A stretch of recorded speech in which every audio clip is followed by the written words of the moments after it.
west, but still some steady rain showers from around Portland, Hartford City into Muncie back through Anderson, much of Hamilton County. And then as we work our way south of I-70, you can see around Nashville and Brown County through the Columbus area, still dealing with some rain showers, and that continues to fill in around Rushville. All of this is fairly light, but you notice it's going to be persistent here during the overnight with TrueCast.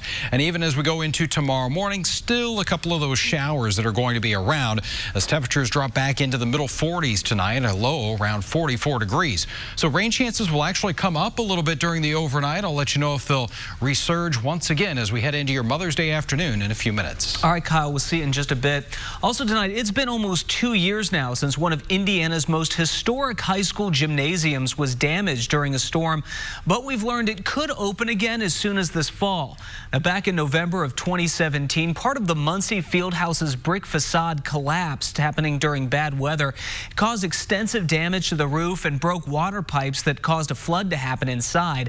The Muncie Star-Press, though, reports a new basketball court is being installed, and the school district is looking for bids to fix the roof. The superintendent there says he hopes the Fieldhouse can start hosting events again starting this September. And it looks like former Indiana Pacers coach Frank Vogel is on the move again. ESPN reporting tonight the Los Angeles Lakers have hired Vogel to become the team's next head coach there, apparently on a 3-year deal. 45-year-old Vogel coached the Pacers from 2011 to 2016. He was then head coach for the Orlando Magic from 2016 to 2018. And an exciting finish today at the IndyCar Grand Prix. The driver who dominated most of the second half of the race actually didn't end up making it across the finish line first. That honor went to 3-time winner Simon Pagenaud. Dave First and Tony Kanaan now with the highlights from Pagenaud's big win.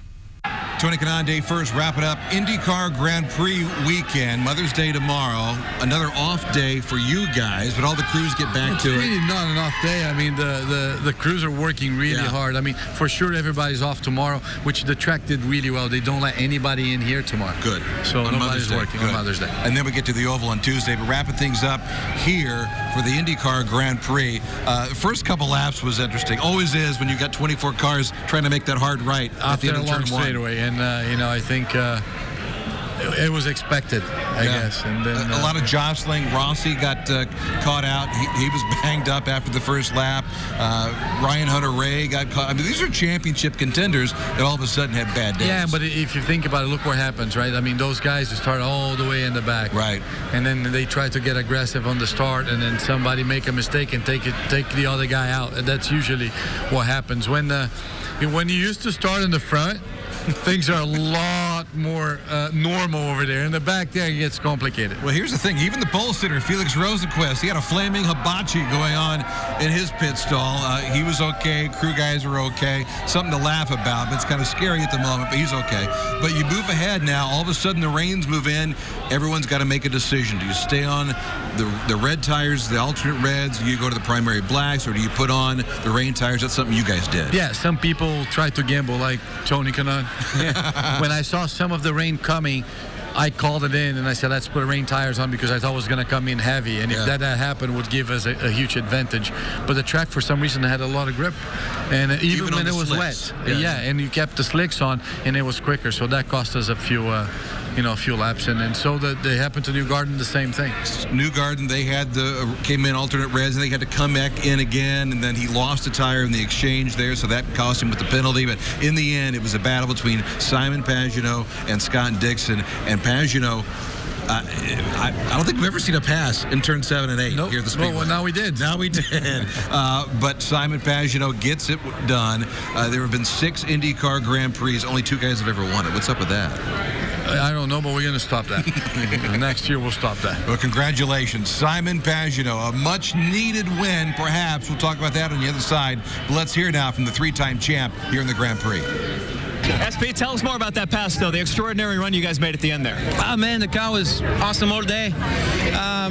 We had something for everybody, so it was just about being in the right position. I pushed all race, non-stop, 100%, and the the rain come, I wasn't sure it was going to work, but surprisingly, we were just the best out there. And when Dixon was really struggling with his tires, I could see that. I was out of push to pass, so I had to put on the pass on the infield, and I was just braking as deep as I could to catch him. I wasn't really planning on passing him there, but he made a slight mistake. I just prepared the S's, but somehow I got the jump, so sometimes just do it, don't plan. Silly season in IndyCar usually doesn't begin until July or so, but this is still a contract year for Simon Pagenaud. There have already been some talk about maybe he's coming back to the 22 in Team Penske, maybe not. Alexander Rossi's out there dangling. It's going to be crazy, I think, later this summer, but this has got to feel good for Simon because of all the speculation that's surrounding. You want to fix your contract problem? Win races, right. And he's doing that. So I guess he started it. He will start his renegotiation tomorrow. If you're smart, you're doing that. Yep. Grain is the great equalizer. We saw some different names in the top 5, namely Matthias Lacey. He's got to feel good about this. It was also awesome for our team. ABC's been putting so much effort, and we had a very, very rough starting of the season. I'm still having a rough year, but it's awesome for the team. I think it's a great morale for us to come up to the 500 and hopefully have a good result. Jack Harvey in the mix as well. All right, so back to work Monday to change out all the cars. Tuesday on the oval at the Indianapolis Motor Speedway. We'll see you there. See you guys there. Can't wait. Tony Kanaan, Dave First, wrapping it up on a Saturday here at the Speedway.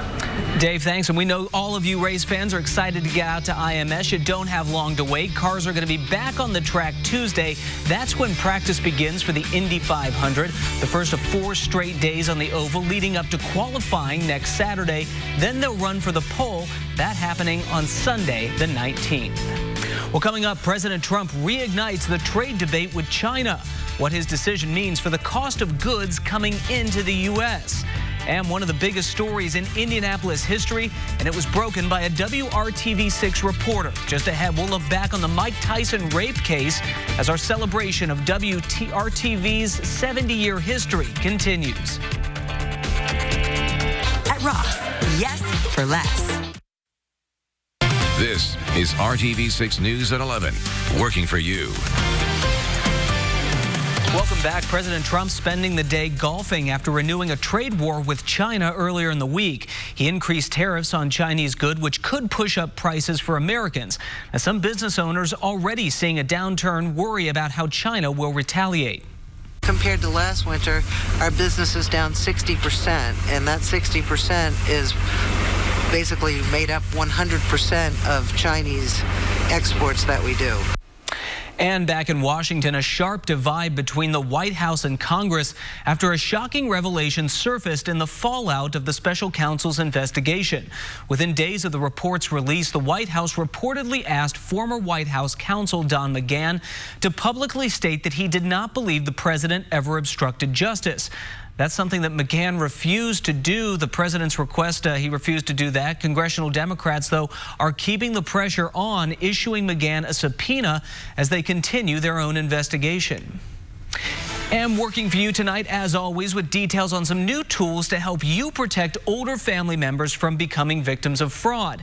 Let's face it, scammers exploited more than 3 million seniors alone in 2017. First up, a program called EverSafe. It monitors financial accounts to spot anything out of the ordinary. The program watches for spending and deposit patterns, then tells an appointed trusted advocate if anything seems off. EverSafe also helps with identity theft if that happens. There's also TrueLink. It's a prepaid debit card that tells family members about spending in real time. You can also do things like disable wire transfers, limit ATM withdrawals, and even block certain sellers. Then another site called Wealth Care Planning deals with financial planning. It helps families decide when it's time to take over financial decision making. The site also helps identify who would be best able to take over those responsibilities. That's based on the person's own financial decision making capabilities. Other new rules let banks add trusted family members to older people's accounts. So some things you can keep in mind there. Well, switching gears, there are times in a journalist's career when you know that you're on a big story, one that's not only going to make headlines here locally, but also nationally and sometimes around the world. We've come across a lot of those stories as we look back on 70 years of Channel 6 broadcast history. Just ask Jack Reinhardt. Now, Jack started at Channel 6 in 1975 and quickly established himself as a well-respected reporter on the police and crime beats. Jack's well-honed connections then led him to one of the biggest stories of the 1990s. Without a doubt, the biggest story that I ever broke and covered was the Mike Tyson rape story. And I remember it took me 3 or 4 days to dig this story out in a way that it was acceptable to our news managers. And so about 4 o'clock in the afternoon on a Thursday, I think it was, I got a call from the police department saying, okay, we can officially confirm that he's under investigation, which is what our news managers want. And so I immediately jump up in the middle of the newsroom and yell, I need a live truck and a photographer at the city-county building right now for a live shot at 5 o'clock. And they're asking me, what do you need it for? I said, the Mike Tyson rape story. And everybody's looking at me like, what? And so I went, and so I did my live shot, did about a 3-minute live shot down at the city-county building. And this was at 5 o'clock. And then I did another one at 6, and I came back to the station, and already we were getting calls from around the country. And then shortly from around the world. And this is, you know, bad news always travels fast. And this was, like I say, before social media, but it didn't take but an hour to get the story out around the country. Now, Jack covered all the hearings and proceedings associated with that case, along with the entire trial that went 12 days in a row. Tyson was convicted in 1992 and then sentenced to 6 years in prison. He was granted early release in 1995. Now, Jack Reinhardt retired in July of 2016 after more than 40 years here at WRTV6. He's now a member of the Indiana Broadcasters Hall of Fame. And every day, we'll be taking a look back at the past 70 years, leading up to May 30th. That's when former anchors Clyde Lee and Dion Willis lead us in a 1-hour special at 7 p.m. called 70 Years Together, RTV6 Working for You. It's going to be a great special, and we hope you'll join us for that night. We made it up to 60 degrees today. That was around noon, and that was before the clouds and the showers moved in, and it's been a chilly rain ever since across central Indiana this evening. You can see it is, again, very light around downtown Indianapolis and stretching along 465 up along I-69 there as well. You can see some light rain from Portland into Richmond, and then as we work our way back through Madison County around Anderson, some light rain showers for you. That continues into Columbus, and all of this is going to continue to kind of meander through the area during the overnight. So here's TrueCast as we go through those overnight hours, and by 5 o'clock tomorrow morning, we should see a little bit of a decrease in those rain showers, but then they start to fill right back in. So this is noon tomorrow. You've got some plans with mom for Mother's Day. Might want to make sure that you've got some indoor activities, because not only are we going to have some of this rain around the area, we're also going to have some chilly temperatures once again. So you may need the heat tonight and again throughout the day tomorrow. By 11 o'clock tomorrow evening, more showers as we continue a little more of an active weather pattern, but it does stay light. We're not talking about any thunderstorms here. So as far as additional rainfall, most areas we're talking about 1/10 of an inch or less. But here's where those temperatures are going to stand. It is pretty low as we go throughout our Sunday forecast here. We're in the 40s tomorrow morning, 50 degrees at noon. We'll only get to around 54 for the afternoon high with some of those rain showers around once again. Average high is in the lower 70s. You'll make it to 56 in Rockville, 55 in Noblesville, and Columbus, close to 60 degrees. Then as we get into Monday, I think we will get back to around 60 for that afternoon high. Mostly cloudy skies once again, just a spotty shower in the forecast there, and then we start to warm things up. It does start to feel more like May as we get into the work and school week here. Temperatures approaching 70 for that afternoon high on Tuesday and Wednesday. Then as we get into Thursday, middle 70s, and yeah, it's going to get a little warmer beyond that too. 7-day planning forecast, put it all together here for you, and there are those showers again for tomorrow. About a 40% chance in rain coverage, so we are going to have many dry hours as well, but take along the umbrella and the jacket. Then on Monday, Still may need that jacket out there, as we'll have temperatures warming from the 40s to around 60 degrees, and then it's up and away from there. 75 by Thursday, and how about a couple of 80s as we go into next weekend? 82, so not going to need the heat there for sure.